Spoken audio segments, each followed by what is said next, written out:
Now it's time for the next presentation.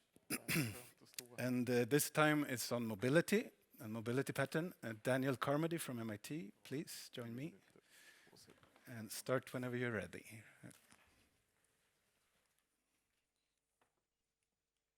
Hey everyone.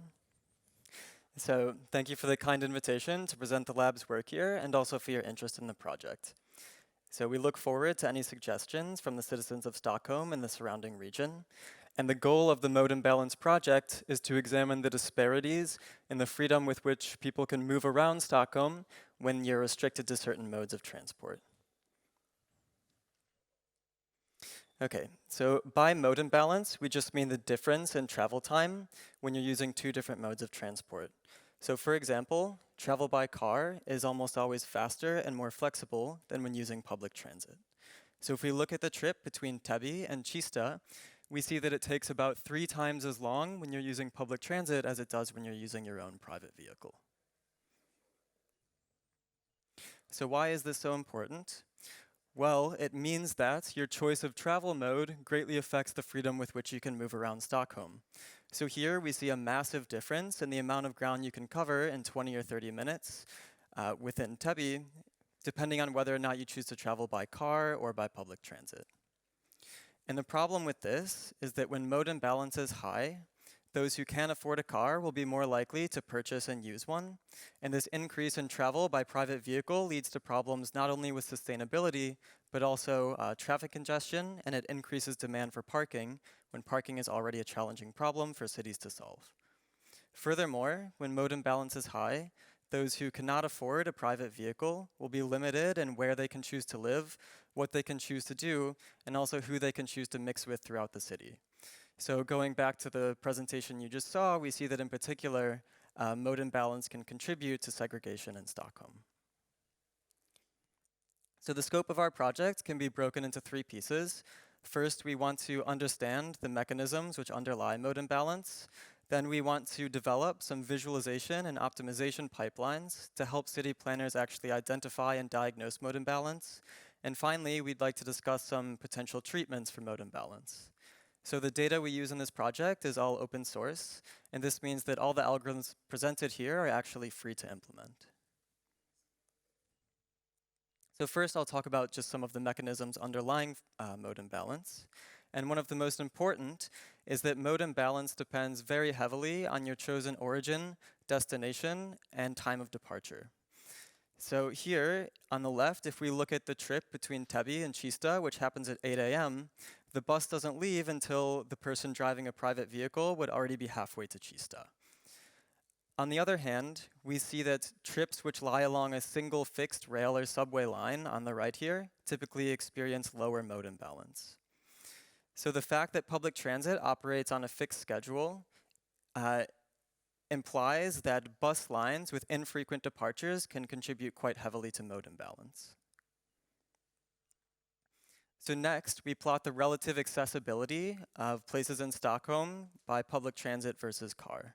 So what we do is for each location in Stockholm, we compute the number of destinations that one can reach by public transit, and we just divide this by the number of locations that one can reach by car.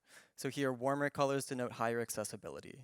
We can see visually that the most accessible regions lie directly along the subway and rail lines. However, the fact that when you transfer between subway lines, you have to make an exchange in the center of the city actually can contribute quite a lot to mode imbalance.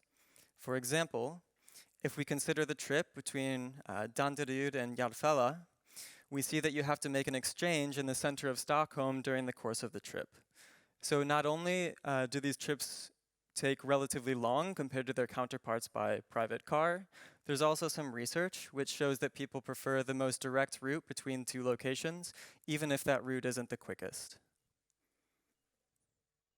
It's also worth mentioning that there is a bus between these 2 locations, which can be about 10 to 15 minutes faster, depending on traffic and depending on the time of day. Okay, so now that we've understood some of the most important features of the public transit network which contribute to mode imbalance, we want to identify some visualizations and algorithms that can help city planners actually diagnose it. So the first method is quite straightforward given the appropriate data, and it just involves looking at demand for competing products. So if travel by public transit is particularly unattractive between a fixed origin and destination, then potential transit riders may choose instead to use ride-hailing services like Uber. So here on the heat map, we show destinations which are hotly demanded, Uber drop-off locations, and the brighter colors denote higher demand. So to confirm that demand for Uber rides occurs in areas of low public transit accessibility, we performed a case study near Chista. So here, the warmer colors denote higher public transit accessibility, and the purple points here denote hotly demanded Uber pickup locations. And we can see visually on this map that the locations from which Ubers are highly requested correspond to areas of low public transit accessibility.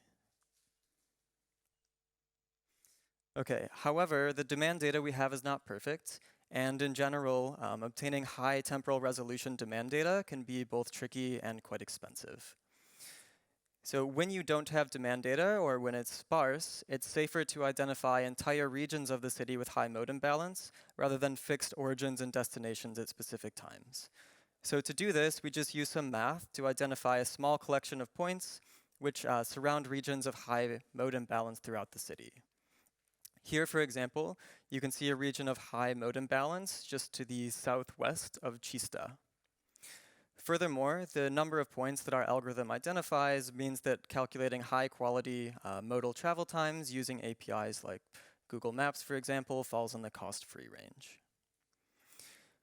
The reason this is important is that with these points in hand, city planners can make up for a lack of demand data by using not only their own lived experience, but also population data or data about the location of new developments.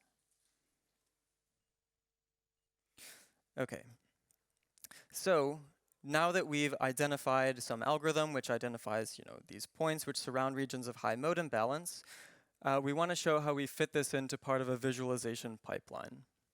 So what we can do here is, given the location of a new potential development, public planners can actually calculate which public transit links would be most heavily utilized when traveling to that location. And the way this works is you just start from the points identified by our algorithm and then calculate shortest transit paths to the desired destination. So here the warmer colors denote links which are more heavily utilized. And what we'd like to do now is identify which of these heavily traveled links actually are problematic in terms of mode imbalance.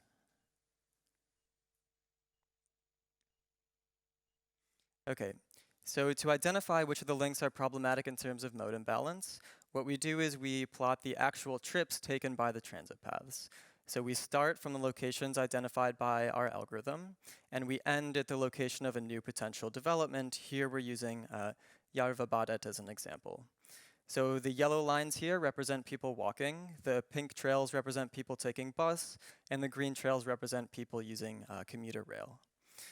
In particular, we can see that the area to the northwest of the development is particularly transit sparse, so that the people who are trying to travel by transit from that region actually have to walk all the way to the pool.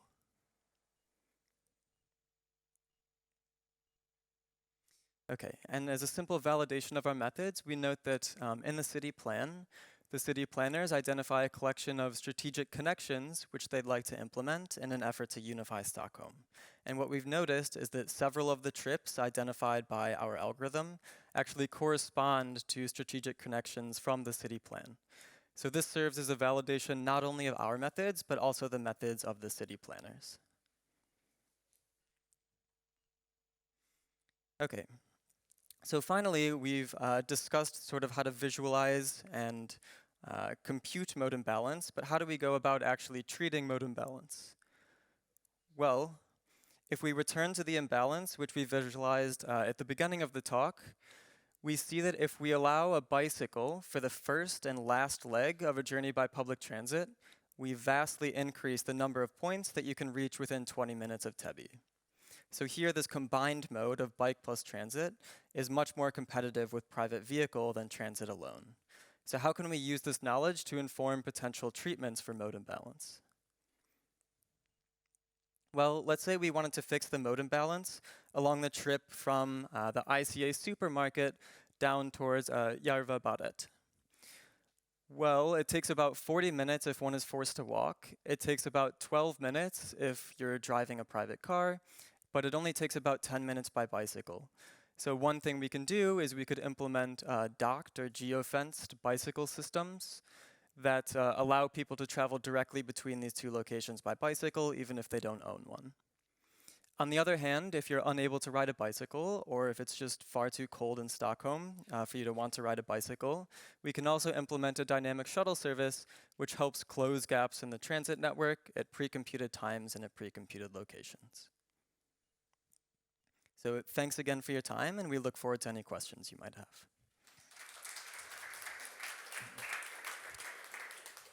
Thanks a lot, Daniel. Please be seated, and I will ask Persson from KTH and my colleague Paul Fenton from the Environmental Department to join us. So, Daniel, you showed us in the final part of your presentation here that this method can be used to identify relevant locations for mobility hubs, offering services that can reduce the imbalance in an area. What do you envision as the ideal long-term outcome of a project like this?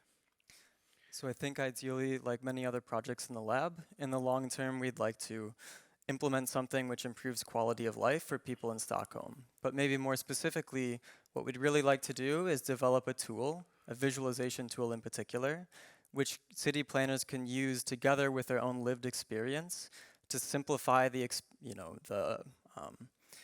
actual details of plotting out where you would implement these sort of shared bicycle systems or scooter systems, etc.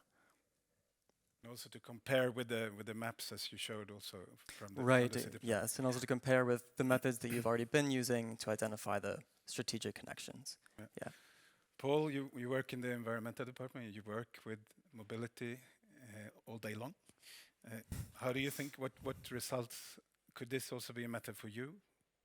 Yeah, I think, like you said, it's in combination with lots of other existing sources, and then also something to throw in is actually the data and the experiences of citizens that you can also capitalize on to add value to this. It's really important for us as a city when we're trying to improve quality of life, but also address the climate challenge and other challenges to improve the quality of the data we have to make sure that we improve accessibility across the city. So I see big potential to link this kind of method to other sources of information, like related to emissions and other things, to see how we can improve the flows in the city. Daniel, is that something that we could do? Could we add emissions for different kind of modes to this model? Can you do it tomorrow? Yeah, I'll get right on that. It would, yeah, I mean, in theory, it would be possible because at the end of the day, what we do is we, compute some transit trip between, I don't know, fixed origin and destination. And so, of course, if you have the type of vehicle that's being used on each link, you can use the average emission for that type of vehicle, maybe from data that the city has, and then, add that to the model, for sure. Yep. Also, we would have to add, in this study, we have focused on travel times, but emission, they are governed by the distance traveled. Yeah. Yeah, so it's need to add that measure. I was just about to ask you, Christer, what this kind of method, what it adds to the ordinary toolbox that we use when we plan the city. I think if we look back to previous study who has used travel time gaps or travel time ratios, they have used it as a kind of macro indicator, for example, to compare cities between each other. In this study, we are trying to bring this measure down to like a microscopic level of the traffic network. And so we are using it in a like a novel sense there. And then working with a traffic network, it's a complex system. There are tens of thousands of links for roads and public transit. and so on. So this is a way of decreasing that complexity when you are working with it. Yeah. Then also this project is a work in progress. We're not done yet. So we hope actually to bring it travel time gaps up to a little higher level, also to study areas in Stockholm. Yeah. And the region of flow imbalance you showed near Kista, it was surrounded. It was an area with very few roads. So, are there any other regions that are not where the flow imbalance is not due to geographical matters? Yeah, so one thing I wanted to highlight in particular, maybe this sounds fancy, but our algorithm actually identifies points not only in space, but in space and time. So one thing that it can pick out is actually just infrequent departures of certain bus lines. So we've seen buses that depart from Orhem, for example, which only depart every 30 minutes. And our algorithm will actually surround, that region in time corresponding to the infrequent departure of the bus. Okay. Yeah, and I know that, a question from our side would probably be, since we are not in charge of the public transit, we need to take your models and your analysts and go to the region and have a discussion with them, maybe. But there are also other kinds of mobility, as you showed us with the bike systems. And I think there's where we actually have our own capacity to change things. Have you done a study like this anywhere else, or is Stockholm like the first city where you try this I've model? worked a bit with data in Manhattan, New York, for example, but of course we didn't actually implement, a bicycle sharing system there ourselves. But we have used these kinds of methods in Manhattan before. Yeah. Okay. Yeah, because the idea is, today we have a very, solid knowledge of what the transit or the public transit system is. It's buses and it's subways and it's commuter rail. But in the future, we are not really sure what it will turn into. So it could be interesting for us. And I know that in your model here, you used Uber, for instance, as a model for travel demand. Why was that your choice? Right, so not only does Uber in some sense compete directly with public transit, it's also in general more expensive to take an Uber than to travel by public transit. So the moment that someone chooses to take an Uber between some fixed origin and destination, they're essentially saying that they're willing to spend more because the public transit wasn't sufficient for some reason for them. So it kind of helps directly identify where people are not viewing the public transit network as sufficient for their travel needs. Okay, so it's a strong indicator in a way. Right. Yeah. Okay, time is up for us, and we need to stop here. Thanks for this talk. Thank you all. Thank you.